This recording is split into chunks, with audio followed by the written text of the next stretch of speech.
Hello and welcome to this vlog.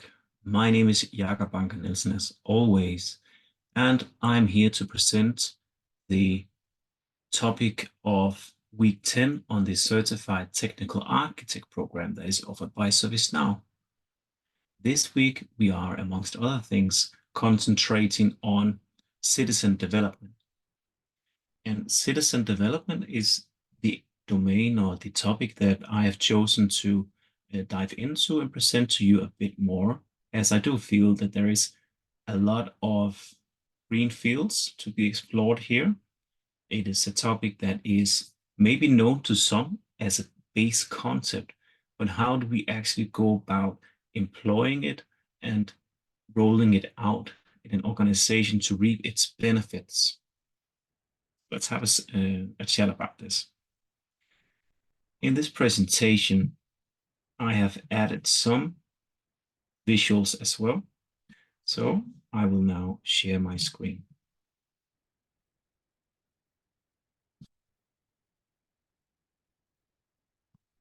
The title of this presentation, From IT versus Business to One Organization. This is alluding to the gap that can be between IT and business, where business is the consumer and IT is the producer of IT features and products underpinning the business services. This can give some friction at times, which all who is working in an enterprise with an IT and business side, which is just about all of them, will probably recognize to some degree. I have chosen the zebra, by the way, because I've decided to go with an evolution theme. As I see it, citizen development is an adaptation that is needed to the current natural context for the enterprises that is currently in the IT landscape. It is what we need to unlock the potential of the innovation that is happening all around us. One of the things that I see a lot is that ServiceNow, for example, is producing so many new features and products, extensions and modifications, innovations in general to their platform and product. And then on the other side, we have the consumers. This is the enterprise organizations actually licensing these different products and the platform itself. And it's hard to keep up with all of these innovations here. So this is about unlocking the potential as mentioned. Let's look into it.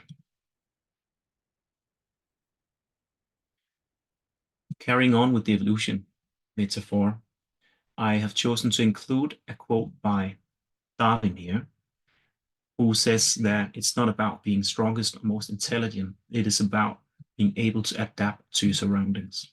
I do believe that this will be a game changer and something that will set aside the winners from the not winners in the long run here when it comes to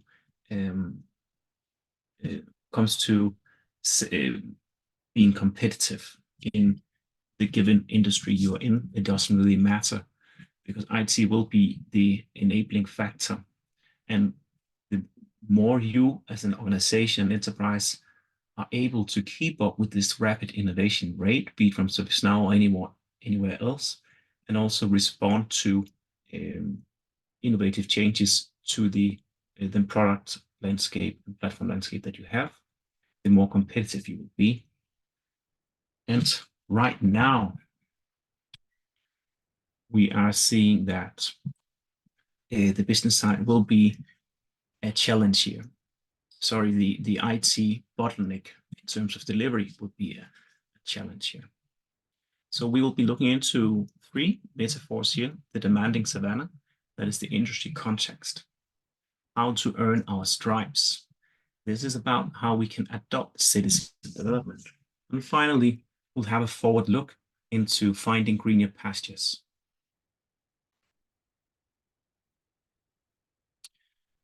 First, the demanding savanna, the industry context. I put in a simple cartoon here at the start. We have business and we have IT. Business would like some new stuff. IT says, that's fine, let's put it into the backlog and we'll get back to you. But actually, business needs this now. Oh, sorry, IT says, we're at capacity. Let me get back to you. And then the business user and business side realizes, actually, I can do my own thing. Maybe it's in Microsoft Teams. I'll go make a new Teams channel. I'll add some lists, some planners. I'll add some simple logic, some flows, and maybe even some Power Automate and couple with Power BI. And suddenly I have my own little rogue shadow IT application that fulfills my need as a business user. And I can do all of this without ever asking IT. Wonderful for me.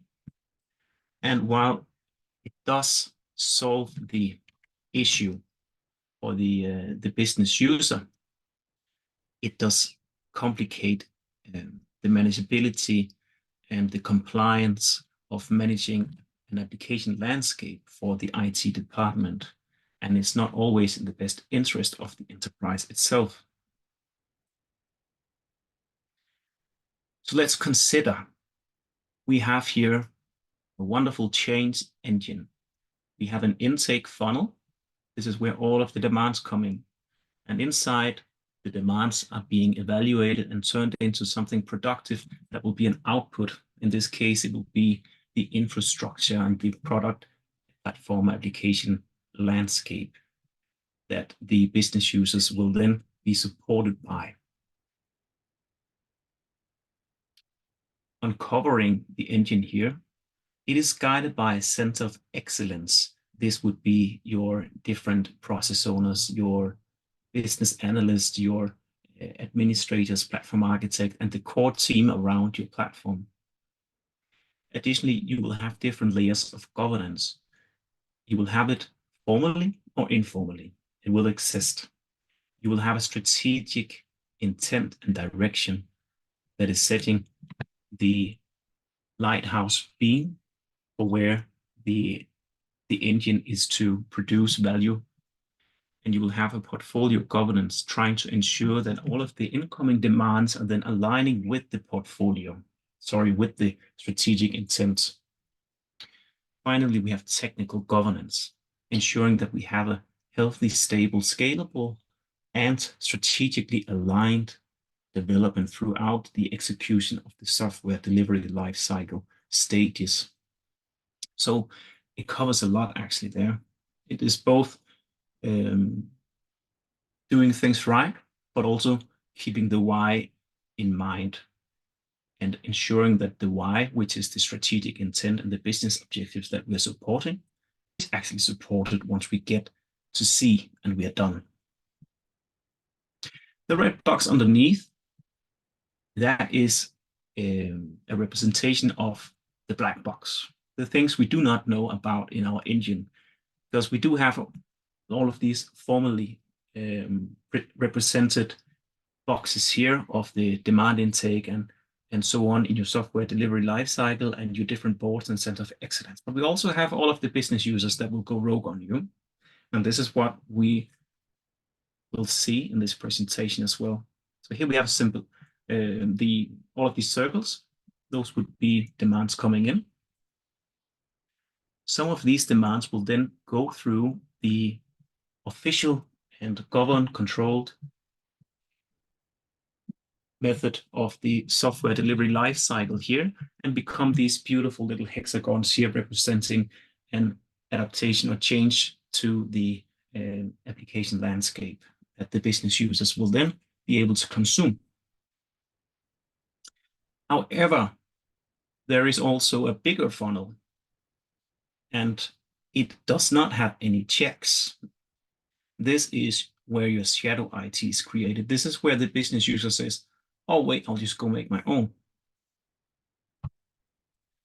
And once they go and make their own, then besides your beautiful IT infrastructure and application landscape, you will start to see this different shapes and squares that does not really fit into anything. It may even be duplicate efforts of each other and some of the core features that you're already developing or do have in your pipeline. In other words, it doesn't fit. And this will just continue to grow, and you will continue to have this dissonance in your landscape. To me, it's not a matter of if this is happening. I will almost guarantee you that any organization of a significant size will experience this. There will be shadow IT because the perceived bureaucracy of the larger software delivery lifecycle and the governing entities and all of the quality gates, red tape along here, it will be seen as something that slows down business and they cannot necessarily wait for it. This is where you have your classical IT is slow, they don't innovate enough perception. So it's not a matter of if it happens, it does happen. So what can we do about it? And this is where we talk about how we can earn our stripes. So how can we obtain the competitive edge here, exemplified by the stripes of the zebra, giving them the survivability in the savannah. In our case, it's about adopting citizen development. So we are not going to try to deny and deflect the creation of the business applications that are justified. They do need these. Otherwise, they would not use their precious time on actually doing this. They need to service their end customers. That is where the money comes from. So instead of trying to deny them the freedom of creating their own applications, we will support them. And to achieve this, ServiceNow is introducing 3 pillars that are related to the citizen development framework. We have enable, we have equip, and we have control. And besides setting this in motion, if you do not already have it, you should probably consider to have some sort of technical debt management to understand your shadow IT and also your customizations, of course, in ServiceNow and in your other major platform, so you can actively mitigate and reduce this over time and thereby giving you further advantages in manageability, upgradability, and all of the nice ability words that you can imagine. But now let's have a deeper look into the 3 pillars of the citizen development framework provided by ServiceNow. We have enable. So this is not about just letting loose, opening the gates and giving your business side all of the freedom they want to go create anything they want. So you might then ask, is this not then just more tape? It is and it isn't, because this is also a service to them. I don't know about you, but I have experience trying to setting up a third-party application for myself in a system I was not too familiar with. There's a lot of trial and error in here, and I'm actually wasting a lot of time. And I could probably be doing it a bit more efficient. And I would like to be able to do so in the long run.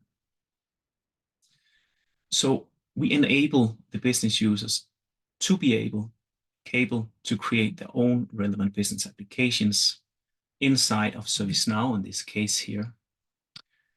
So they are to learn, self-paced learning. Maybe it would be instructor-led as well with this certified system admin course. Maybe it would be appropriate now learning courses they can practice inside of their own personal developer instance, or it could be in a sandbox environment where they have been granted access to just mess around. Finally, you could have a test where you have a standardized way, maybe a qualitative way of assessing that your citizen is now ready to be a citizen developer. And as such will be certified as a citizen developer.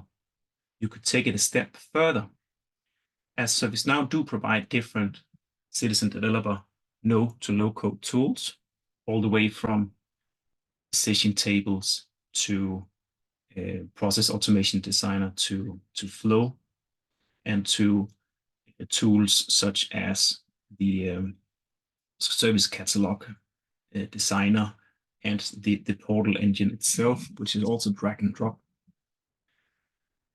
all the way up to pro code tools, of course. And all of these different tools you can equip the users with, and that's the next pillar as well.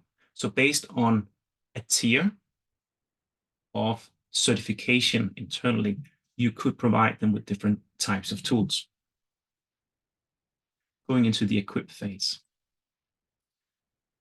So any idea that comes in, it still needs to have a minor assessment. So we need to ensure that it does have a strategic value.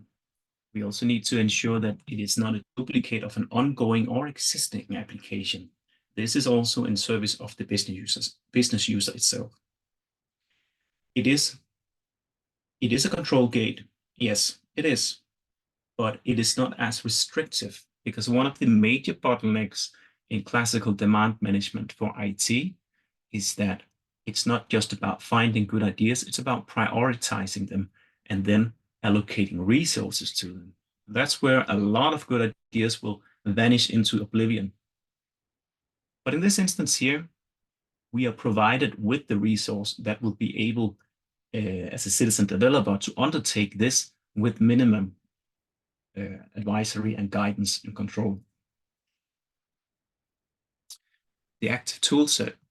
So dependent again on the tier of citizen developer, they would get different tools. They can get some support as well. So the idea is maybe they will do 80% and we'll help them with the last 20%.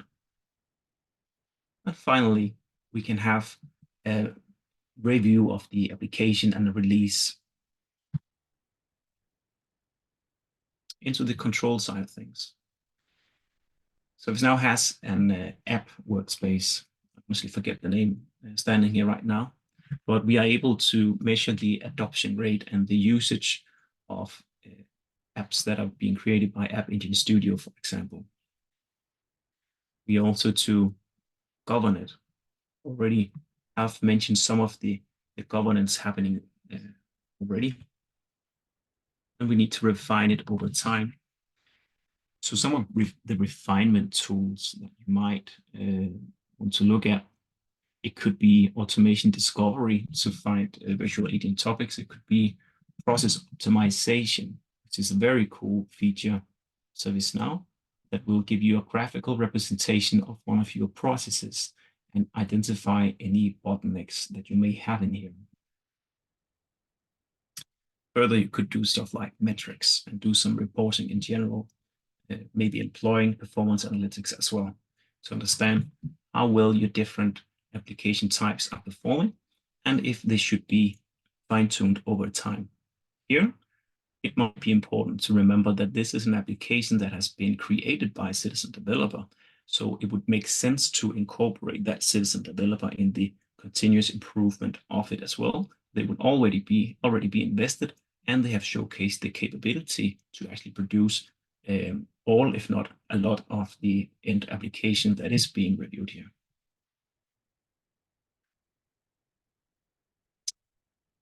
Finding greener pastures, the future outlook. I would advise that you embrace citizen development. As I mentioned, it's not a question of if shadow IT and application landscape that is within a black box and unknown to IT and general governance exists. It does exist. It's a matter of, will you let it happen to you, or will you govern and control it and support it, and hereby eliminating shadow IT or significantly reducing it. We can probably never be totally without it. And hereby as well, amping up the innovation rate and change rate, because we are now bringing in the business users and upskilling them to serve themselves. This is kind of the ultimate self-service when it comes to IT deliverables. In conclusion, I would suggest that this idea of citizen developer tools, no-to-low-code tools, it is kind of indicative for where the IT industry, as it supports businesses, are going, where it's going. Citizen development is coming It's just a matter of getting it right as an organization. The tools of no-to-low-code tools, citizen development tools, ServiceNow are heavily investing in them. So are many other organizations and software platforms, I'm sure.